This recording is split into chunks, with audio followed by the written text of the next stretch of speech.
have filters that you apply on selecting people as you do on stocks. Can you tell us a little bit about what those filters are? That is a key question, because when we buy businesses, we don't have managers to put in them. I mean, we're not buying them that way. We don't have a lot of MBAs around the office that we're, thank God. Yeah.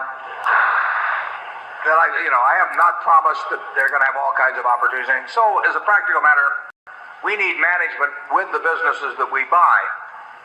And 3 times out of 4, or thereabouts, the manager is the owner and is receiving tens of millions, maybe hundreds of millions of dollars. So they don't have to work. And we have to decide in that time when we meet them whether they love the business or love money. And we're not making a moral judgment. Charlie may, but I'm not making a moral judgment about whether it's better to love the business or love money, but it's very important for me to know which of the two is the primary motivator with them. And we have had extremely good luck in identifying people who love their business.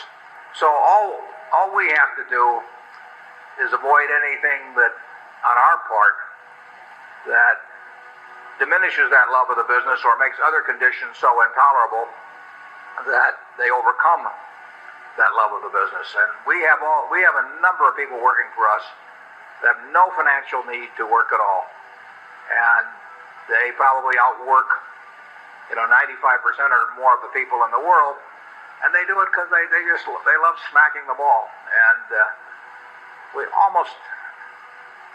we virtually had no mistakes in that respect.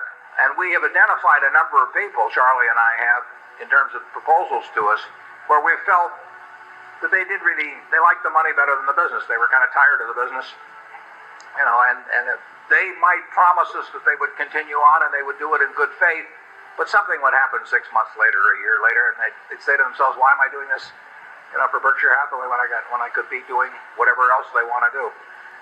I can't tell you exactly what filter it is that we put them through mentally, but I can tell you that if you've been around a while, I think you can have a pretty high batting average in coming to those conclusions, as you can about other aspects of human behavior. I'm not saying you can take 100 people and take a look at them and analyze their personalities or anything of the sort, but I think when you see the extreme cases, the ones that are going to cause you nothing but trouble, or the ones that are going to bring you nothing but joy, I think you can identify those pretty well. Charlie? Well, yeah, I think it's pretty simple. You've got integrity, intelligence, and experience, and dedication. And that's what human enterprises need to run well. And we've been very lucky in getting this marvelous group of associates to work with all these years. But we filter out a lot of people, and then they say, how do you filter them out? I would say, and I think Charlie will agree with this, people give themselves away fairly often, and maybe it does help to have been around as long as we have, in seeing the various ways they give themselves away. When somebody comes to me with a business, and I probably shouldn't tell this publicly because they'll probably tailor their approach subsequently, but when they come, just the very things they talk about, what they regard as important and not important, there are a lot of clues that come as to subsequent behavior.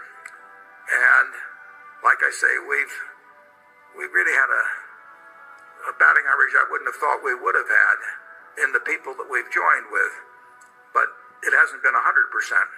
It's been well above 90. And I get asked that, how do you make those judgments? And I don't know, Charlie, can you articulate the way we do it?